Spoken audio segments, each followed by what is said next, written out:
everybody. Thank you for joining me to listen to my TED Talk.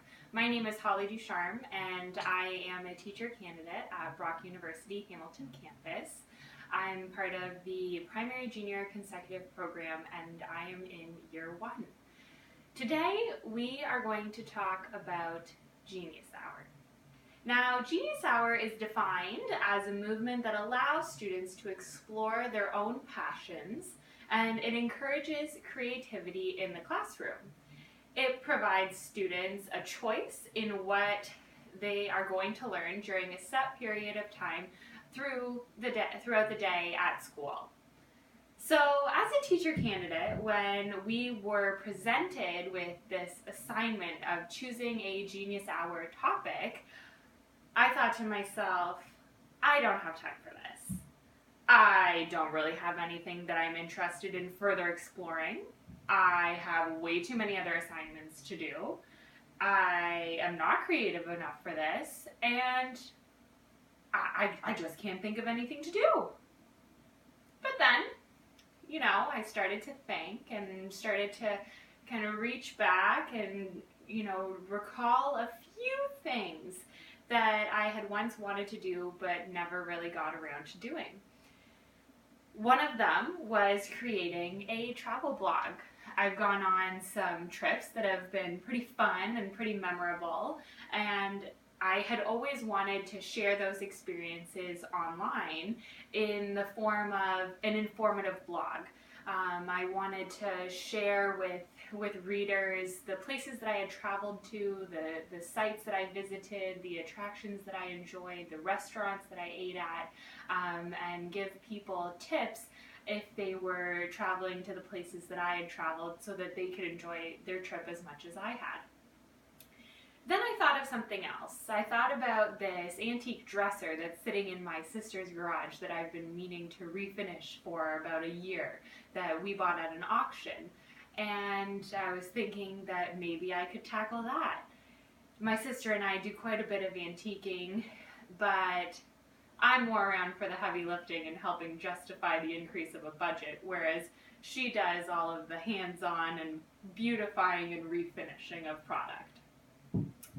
So then I thought of one more thing that I really have wanted to do for a long time, and that's to learn how to ride a motorcycle. Now, I think I wanted to ride a motorcycle ever since I found out that my dad rides motorcycles. And there was a period of time where my dad didn't ride, but in the last 7 years, my dad purchased his dream bike. Yep, he finally got himself a Harley. Every biker's dream. But of course, my dad didn't just go to the nearest Harley Davidson and pick out a bike to take home. No, that would be far too easy.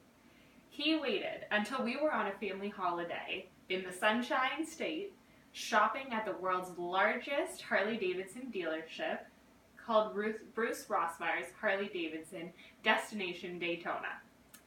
And that's when he saw it, the black and chrome beauty that would end up being hauled home behind our minivan for 24 hours in a U-Haul rental bike trailer. People find it a little hard to believe that my dad, the father of 3 girls, would ever encourage his daughters, let alone his youngest, to get her motorcycle license. But let me tell you, it's his encouragement that has made me so eager to get my license, so that one day I can enjoy riding alongside him on my own bike, instead of on the back of his.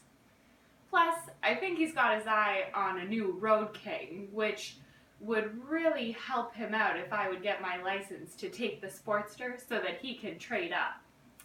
But in order for him to donate his bike to me, I needed to get my Class M1 motorcycle license.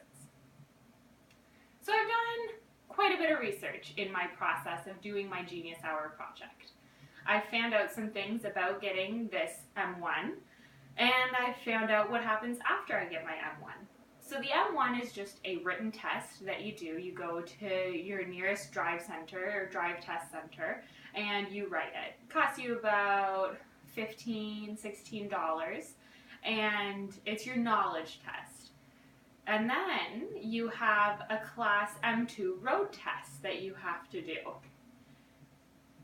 And then you have another M license test that you have to do. So before you get your full M license, where you can ride a motorcycle at any time of day, have a passenger, ride on highways that exceed 80 kilometers an hour, and have fun on the open road, a couple things need to happen. You need to finish 2 learning levels, your M1 and your M2, for a full speed motorcycle license. And then once you get your M2 license, you have up to 5 years to finish your learning process. And after 5 years, if you don't get your full license, guess what? You need to start all over again. So that information affected my planning process for my Genius Hour, because I thought to myself, well, I can at least get the M1 part of it done, but I'm not going to go for my M2 because of the 90 days that I have. I don't really want to be doing my road test in the middle of March, because Canadian winters are not made for motorcycles. So the process for me to be able to write my M1 required some studying, buying of equipment and materials, particularly the Ontario Motorcycle Handbook to be able to study for my M1. And then I also discovered some online resources that I could use. Things that I needed to buy also included a new helmet, and my dad is a firm believer that it should be illegal to wear a full-faced helmet on a Harley. So I have a beanie style helmet, or a half cap style helmet. I have my new motorcycle boots and an appropriate leather jacket to really make me feel like I'm ready to ride. The next part is actually writing the test, which I'm almost there, but being as it is my year 1 of my teacher's college program, you could say things have been a little busy. And in the mix, my sister just got married. So I haven't exactly written the test yet, but what I can tell you is that I'm enjoying this process. And in this process, I'm understanding even more why Genius Hour projects should be employed in the classroom by educators. I think that giving students the opportunity to work on something of their choice for a designated amount of time could be the best part of their day. So if math class isn't too exciting, and neither is language arts, and maybe science is a little tricky, and gym is just way too much of a workout, students can look forward to one thing, and that one thing is their Genius Hour project. I think that if I had been doing a Genius Hour project in one of my classes throughout elementary school or high school, or even on my own time in university, I think that I really would have looked forward to that, and I think it would have acted as an outlet.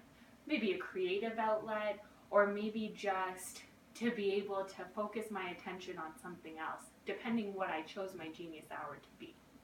How I know that this is a beneficial activity is because I've actually started one of my other Genius Hour project interest topics. At the beginning of my TED Talk, I talked about wanting to start a travel blog. Well, I have. And I know that I haven't even gotten my Class M1 yet, but I thought, why not? Why not start both and do things that I really want to do? Because life does get busy and school does get in the way, but I think that if you have those things to look forward to doing, then it makes you be able to think a little clearer and have something to look forward to. So as a teacher candidate, I know that I will definitely employ Genius Hour projects. I might use them in lessons and have them topic focused if I want to incorporate them as part of a lesson plan. Or I might do what we have the opportunity to do in our tech class, which is let the kids have free run of whatever they want to choose. That's what they can do. I think that there's going to be so many different ways to employ this notion of Genius Hour projects, and I'm really looking forward to using them in my classroom and watching students benefit from them the same way I have. Thanks for watching.